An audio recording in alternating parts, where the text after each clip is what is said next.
Medical BDS ప్రవేశాల కోసం కాసేపట్లో నిర్వహించబోతున్న EAMCET 2 question paper code release చేశారు హెల్త్ మినిస్టర్ లక్ష్మారెడ్డి. సెట్ 6 ప్రశ్న పత్రాన్ని ఎంపిక చేశారు. కూకట్పల్లి జేఎన్టీయూలో జరిగిన ఈ కార్యక్రమంలో ఉన్నత విద్యా మండలి చైర్మన్ పాపిరెడ్డి, విద్యాశాఖ అధికారులు పాల్గొన్నారు. పరీక్ష రాయబోతున్న అభ్యర్థులకు ఆల్ ది బెస్ట్ చెప్పారు.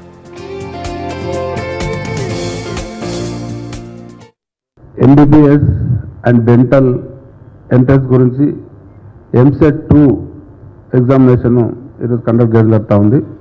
ఈ ఎగ్జామ్ ఈరోజు మార్నింగ్ 10 గంటల నుంచి 1 o'clock వరకు ఉంటుంది. మరి స్టూడెంట్స్ అందరూ కూడా ఆన్ టైంకి ఉండాలి.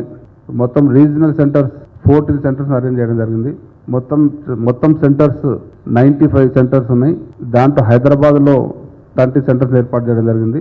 మరి స్టూడెంట్స్ హాల్ టికెట్ ఇష్యూ చేసిన స్టూడెంట్స్ 56,153 మంది.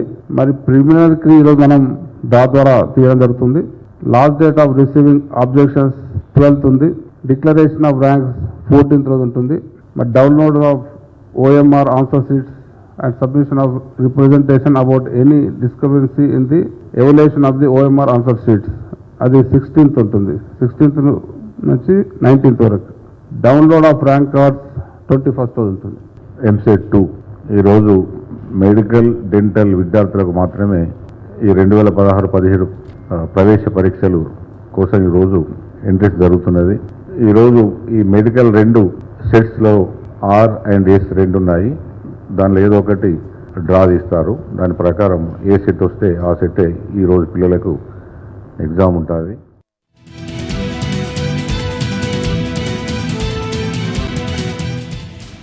కూకట్పల్లి జేఎన్టీయూ దగ్గర డీటెయిల్స్ అందించడానికి యాదగిరి లైవ్ లో రెడీగా ఉన్నారు. యాదగిరి చెప్పండి, ఇప్పుడు ఎంసెట్ 2 ఏర్పాట్లు ఎలా ఉన్నాయి?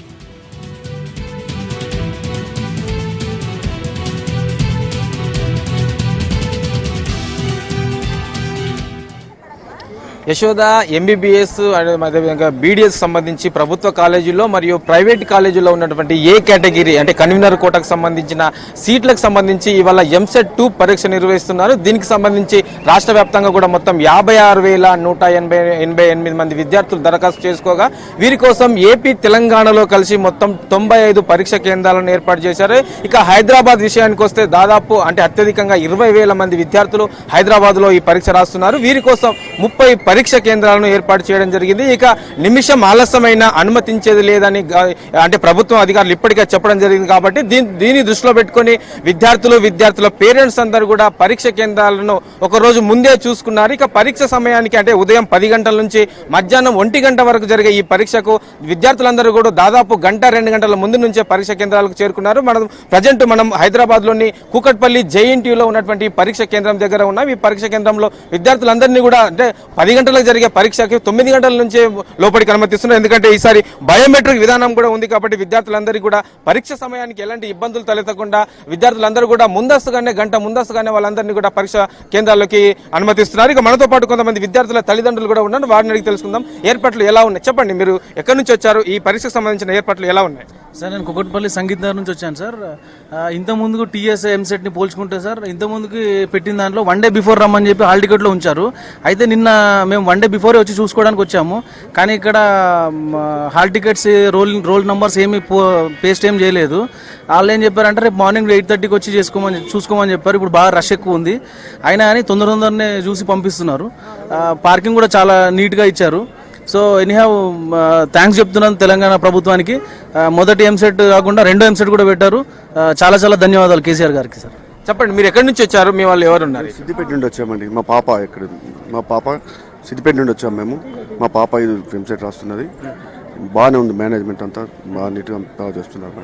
ఎన్ని గంటలకు వచ్చారు ఇక్కడికి? మేము మార్నింగ్ 5 o'clock స్టార్ట్ అయ్యాము సిద్దిపేట నుండి. 8:30కి ఇక్కడికి వచ్చామండి. ఎట్లా ఉన్నాయి ఏర్పాట్లు? బాగానే ఉన్నాయి, ఏర్పాట్లన్నీ బాగానే ఉన్నాయి. థ్యాంక్స్ టు అంటే గతంలో నీట్ ఉంటుంది అని చెప్పేసి తర్వాత మళ్ళీ కేంద్ర ప్రభుత్వం ఆర్డినెన్స్ ద్వారా ఎంసెట్ 2 కూడా తీసుకురావడం జరిగింది. సో దీన్ని ఎట్లా ఫీల్ అయ్యేవారు మీరు అప్పట్లో? చాలా ఫీల్ అయిపోయాము. ఎందుకంటే ఫస్ట్ నుంచి మాకు నీట్ వాళ్ళకి సబ్జెక్టే లేదు పిల్లలకి. ఇప్పుడు మళ్ళీ ఎంసెట్ అవుట్తో చాలా కృషి అయిపోయారు పిల్లలు. బాగుంది సార్.